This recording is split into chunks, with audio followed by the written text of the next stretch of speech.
Sir ನೀವೇನಾದರೂ ದೆಹಲಿಗೆ ಹೋಗ್ತಾ ಇದ್ದೀರಾ? ಪ್ರೋಗ್ರಾಮ್ಸ್ ಎಲ್ಲ ಕ್ಯಾನ್ಸಲ್ ಮಾಡಿದೆ. ಒಂದು ವಾರ ಮಾರ್ನಿಂಗ್ ಇದೆ. ನಾಳೆ ಸರ್ಕಾರಿ ಕಚೇರಿಗಳೆಲ್ಲ ರಜೆ.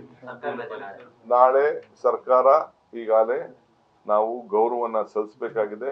ಸರ್ಕಾರ ರಜೆ ಘೋಷಣೆ ಮಾಡಿದೆ. ಸೊ ಆ ದೃಷ್ಟಿಯಿಂದ ನಮ್ಮೆಲ್ಲ ಕಾರ್ಯಕ್ರಮಗಳನ್ನ ರದ್ದಾಗಿದೆ.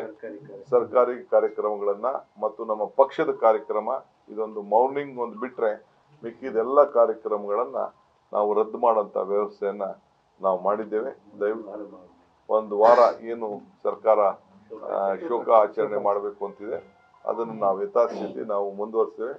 ಇಲ್ಲಿ ಲೈಟಿಂಗ್ ವ್ಯವಸ್ಥೆ ಏನಿದೆ ಅದನ್ನ ಬೆಳಗ್ಗೆ ನಾನು ಚೀಫ್ ಮಿನಿಸ್ಟರ್ ಹತ್ರ ನಾನು ಮಾತಾಡ್ಬಿಟ್ಟು ನಾನು ಮತ್ತೆ ನಿಮಗೆ ನಾನು ಏರ್ಪಾಟನ್ನು ತಮಗೆ ತಿಳಿಸ್ತೀನಿ. ಯಾಕೆಂದ್ರೆ ಬಹಳ ಸಾರ್ವಜನಿಕರು ಇದ್ರ ಬಗ್ಗೆ ಬಹಳ ತರಾತುರಿಯಿಂದ ಸಾವಿರಾರು ಲಕ್ಷಾಂತರ ಜನ ಬಂದು ನೋಡ್ತಾ ಇದ್ದಾರೆ. ಆ ವಿಚಾರದಲ್ಲಿ ಏನಿದೆ ಅನ್ನೋದನ್ನ ನಾನು ಮುಖ್ಯಮಂತ್ರಿಗಳ ಹತ್ರ ಚರ್ಚೆ ಮಾಡಿ ನಿಮ್ಗೆ ಮುಂದಕ್ಕೆ ನಾನು ತಿಳಿಸ್ತೇನೆ. ಖಂಡಿತ ನಾನು ಪಕ್ಷದ ಒಬ್ಬ ಅಧ್ಯಕ್ಷರಾಗಿ ರಾಜ್ಯದ ಮುಖ್ಯಮಂತ್ರಿಯಾಗಿ ಕೆಲವೆಲ್ಲ ನಮ್ಮ ಸೀನಿಯರ್ ಲೀಡರ್ಸು ಎಲ್ಲರೂ ಕೂಡ ಹೋಗ್ಬೇಕಾಗ್ತದೆ.